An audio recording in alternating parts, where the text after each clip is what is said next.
बच्चों, किरण मौर्य क्लासेज में आप लोगों का स्वागत है। प्यारे बच्चों, आज हम लोग क्लास 9th में कार्डेटा जो 10वां संघ पढ़ा जा रहा था उसका वर्गीकरण बता दिए थे।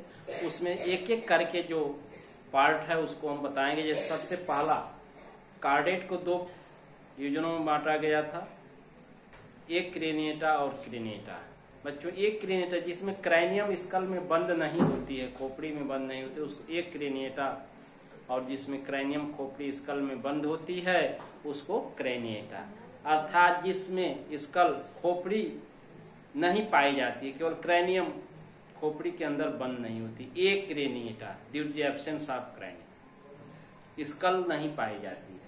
और इसी को प्रोटोकार्डेटा भी कहते हैं। क्या कहते हैं? प्रोटोकार्डेटा।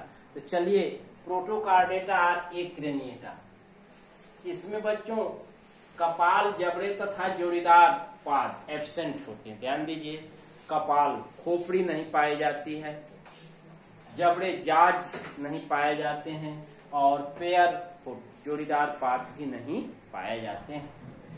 केवल नोटोकार्ड पाया जाता है। नोटोकार्ड आपको बताया गया था, कार्डेटा में रहने के लिए जीवन की किसी न किसी अवस्था में नोटोकार्ड का पाया जाना, तो ये कार्डेट है, क्योंकि इसमें केवल नोटोकार्ड पाया जाता है। उस उपसंघ को जो 3 भागों में बांटा गया है। कितने भागों में बांटा गया है?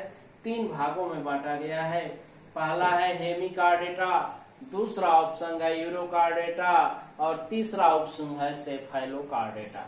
तो तीनों को हम लाइन से ही, इसमें अंतर भी आ जाएगा, और तीनों को एक एक करके हम पढ़ा दे रहे हैं। जैसे हेमिकार्डेटा में बच्चों हम लोग पढ़ रहे हैं। हेमिकार्डेटा के शरीर जो है में सुंड, कॉलर व धड़ में बटा होता है, बटा रहता है। सुंड पाया जाता है, प्रोप्सिस, कॉलर और धड़। नोटोकार्ड स्मॉल, छोटा होता है, हालो, खोखला, राड से छड़नुमा और मुकुहा से आगे होता है। Interior portion of mouth, buccal cavity, मुकुहा से आगे की तरफ होता है। पृष्ठ तंत्रिका रज्जु, पृष्ठ भाग पर। पृष्ठ तंत्रिका रज्जु कहाँ होते हैं? पृष्ठ भाग पर। और अधर तंत्रिका रज्जु निचले भाग पर पाए जाते हैं। अब इस हेमिकार्डेटा में स्कल, जाज एंड इंडोस्केलेटन एब्सेंट होते हैं। पहले ही पता है, सुन, इंडोस्केलेटन, अंतःकंकाल, ये सब क्या होते हैं? अनुपस्थित होते हैं, नहीं पाए जाते हैं बच्चों। ग्रसनी जो है बाहर की तरफ खुलती है, क्लोम दरारें के रूप में। ग्रसनी क्लोम दरारें पाई जाती हैं, अर्थात ग्रसनी बाहर की तरफ एक छिद्र द्वारा खुलती है, जिसको ग्रसनी क्लोम दरारें कहते हैं, अर्थात फायरिंजियल गिल स्लिट। ग्रसनी क्लोम दरारें पाई जाती हैं। जैसे उदाहरण इसमें है बैलेनोग्लॉसस, इसका फिगर हम आपको बता देंगे। तो बैलेनोग्लॉसस उदाहरण है हेमिकार्डेटा में, याद रखिए बैलेनोग्लॉसस। दूसरा है यूरोकार्डेटा, शरीर साइक्लाइक तथा चारों तरफ से बंद होता है। शरीर थैलेनुमा होता है और चारों तरफ से क्या होता है? बंद होता है। ग्रसनी की दीवार में असंख्य छिद्र पाए जाते हैं। फायरिंजियल वॉल बियरिंग दी, फायरिंजियल वॉल, ग्रसनी की दीवार जो होते हैं असंख्य छिद्र युक्त होते हैं। ग्रसनी के चारों ओर एट्रियल गुहा पाई जाती है। कौन सी गुहा? एट्रियल गुहा ग्रसनी के चारों ओर पाई जाती है। नोटोकार्ड तथा तंत्रिका रज्जु लार्वल के टेल में पाए जाते हैं। नोटोकार्ड और तंत्रिका रज्जु ये दोनों लार्वा के टेल पूंछ में पाए जाते हैं। अर्थात इसको कहते हैं लार्वल स्टेज में, और लार्वल स्टेज में उसके टेल में पाए जाते हैं। और जब ये लार्वा एडल्ट में बदल जाता है तो ये क्या होते हैं? नष्ट हो जाते हैं। इस तरह के कायांतरण को प्रतिगामी रूपांतरण कहते हैं, रेट्रोग्रेसिव मेटामॉर्फोसिस। ध्यान दीजिए, बहुत महत्वपूर्ण चीज है। प्रतिगामी रूपांतरण, रेट्रोग्रेसिव मेटामॉर्फोसिस, ऐसे जीव जिनकी केवल लार्वल स्टेज में ही नोटोकार्ड और नर्व कार्ड पाए जाते हैं। नोटोकार्ड और नर्व कार्ड दोनों लार्वल स्टेज में ही पाए जाते हैं। जब एडल्ट में वो हो जाता है, एडल्ट हो जाता है, वयस्क हो जाता है तो ये समाप्त हो जाते हैं। इस तरह के रूपांतरण को प्रतिगामी रूपांतरण रेट्रोग्रेसिव मेटामॉर्फोसिस पाए कहते हैं। जैसे हर्डमानिया और साल्पा। हर्डमानिया और साल्पा इसके उदाहरण हैं। तो याद रखिएगा, रेट्रोग्रेसिव मेटामॉर्फोसिस प्रतिगामी कायांतरण, प्रतिगामी रूपांतरण पाया जाता है। इसमें यूरोकार्डेटा में।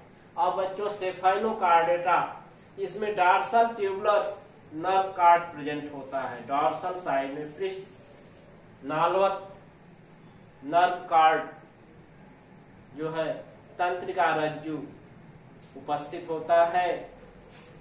नोटोकार्ड सिर तक फैली होती है। नोटोकार्ड जो है कहाँ तक फैला होता है? सिर तक, हेड तक फैला होता है। ग्रसनी की दीवारों में बहुत से जोड़ीदार ग्रसनी विदर पाए जाते हैं। ग्रसनी की दीवारों में बहुत से जोड़ीदार पेयर ग्रसनी विदर पाए जाते हैं। बॉडी में डॉर्सल, वेंट्रल और टेल फिन।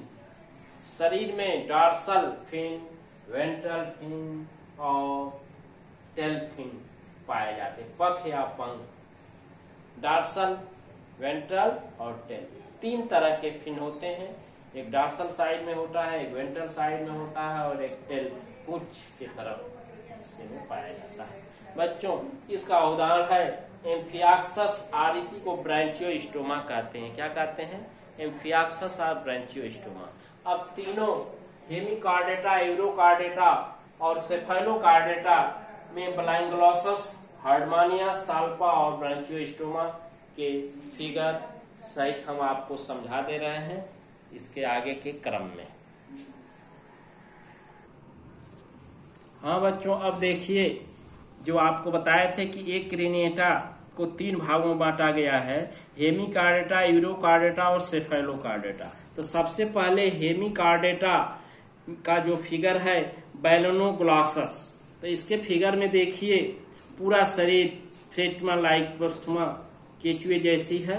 इसमें ऊपर सिर के तरफ एक सुंड है, नीचे का भाग कालर दिख रहा है, उसके नीचे धड़ है और उसके बाद जो है ये ट्यूबुलर संरचना क्लोम छिद्र है और उसके चारों तरफ धड़। फिर नीचे की तरफ फूला हुआ भाग यकृत प्रदेश है, लिवर एरिया। इसके बाद उदर है, एब्डोमेन और फिर नीचे गुदा द्वार एनस है। इस तरह से ये बैलोनोग्लॉसस का फिगर है और इससे स्पष्ट होता है कि इसमें न तो कपाल है, न ही जबड़े हैं और न ही जोड़ीदार उपांग है। ठीक है ना? ये सब अनुपस्थित है। तो इस तरह से बैलोनोग्लॉसस। अब दूसरा बच्चों है यूरोकार्डेटा। क्या है? यूरोकार्डेटा। हाँ, बैलोनोग्लॉसस के पंख में क्लोम खांची। नोटोकार्ड केवल अग्र सिरे पर स्थित होता है। इसमें कंकाल तंत्र का पाया जाता है। और सबसे बड़ी चीज, बैलोनोग्लॉसस जंतु जो होते हैं यूनिसेक्सुअल होते हैं, एक लिंगी होते हैं, अर्थात मेल और फीमेल अलग अलग होते हैं। ठीक है ना? तो हेमिकार्डेटा के अंतर्गत ये रहा। अब यूरोकार्डेटा क्या है? यूरोकार्डेटा के अंतर्गत हम लोग अभी उदाहरण पढ़े हर्डमानिया। इसका शरीर बताया गया कि थैले नुमा देख रहे हैं, सैक लाइक दिख रहा है, दो पार्ट है, दोनों ऊपर एट्रियल छिद्र, ब्रांचियल छिद्र और एट्रियल छिद्र। ब्रांचियल साइफन से पूरी बॉडी और एट्रियल साइफन फैला हुआ, बीच का भाग खोल है और पाद दिख रहे हैं। इसका नाम हर्डमानिया। क्या है? हर्डमानिया। यूरोकार्डेटा का उदाहरण क्या है? हर्डमानिया।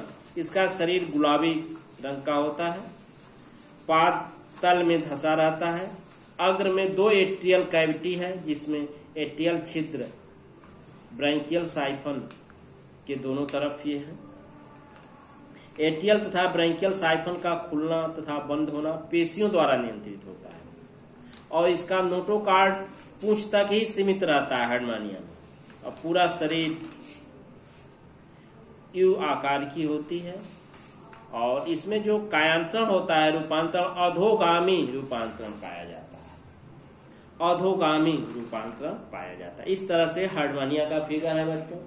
अब तीसरा हम लोग सेफेलोकार्डेटा जो पढ़े हैं और उसमें एम्फियाक्सस और ब्रांकियोस्टोमा जो आपको बताए हैं, तो पृष्ठ नालाकार तंत्रिका रज्जु उपस्थित होते हैं। नोटोकार्ड सिर तक फैला होता है, ध्यान दीजिए।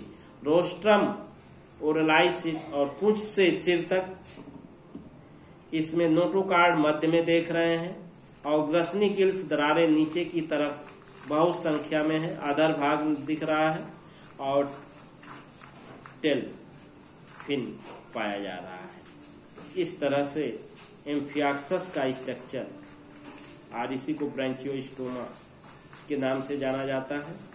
तो रोस्ट्रम, नोटोकार्ड, पृष्ठपंख, ओरल, सिराई इत्यादि बच्चों पाए जाते हैं। इस तरह से आपको हेमिकार्डेटा, यूरोकार्डेटा और सिफेलोकार्डेटा के तीनों एग्जाम्पल आपको फिगर के साथ हमने बता दिया। पहले में बैलेनोग्लासस, दूसरे यूरोकार्डेटा में हर्डमानिया और तीसरा सेफेलोकार्डेटा में एम्फियाक्सस है। तो वीडियो को बच्चों पूर्ण रूपेण देखेंगे, अच्छे से देखेंगे, फिगर भी बना लेंगे और तीनों में अंतर स्पष्ट करेंगे। हेमिकार्डेटा, यूरोकार्डेटा और सिफेलोकार्डेटा में ये हम लोग क्रेनिएटा और प्रोटोकार्डेट के बारे में पढ़े। अगले वीडियो में हम लोग क्रेनिएटा पढ़ा जाएगा। ये एक क्रेनिएटा रहा, एक क्रेनियम, जिसको 3 भागों में बांटा गया था, हेमिकार्डेटा, यूरोकार्डेटा और सिफेलोकार्डेटा। उदाहरण बैलेनोग्लासस, हर्डमानिया और एम्फियाक्सस तीनों के। अगले वीडियो में वर्टिब्रेटा और क्रेनिएटा पढ़ा जाएगा। इस वीडियो में एक क्रेनिएटा और प्रोटोकार्डेटा, एक क्रेनिएटा और इसी को प्रोटोकार्डेटा के नाम से जाना जाता है, अध्ययन किया गया। नए बच्चे जो व्हाट्सएप ग्रुप से जुड़े हैं वो वीडियो की लिंक में जाकर प्लेलिस्ट के अंतर्गत पीछे के वीडियो को अवश्य देखें, नोट्स तैयार करें। आपका टेस्ट, अगला टेस्ट की सूचना दे दी जाएगी। Thank you.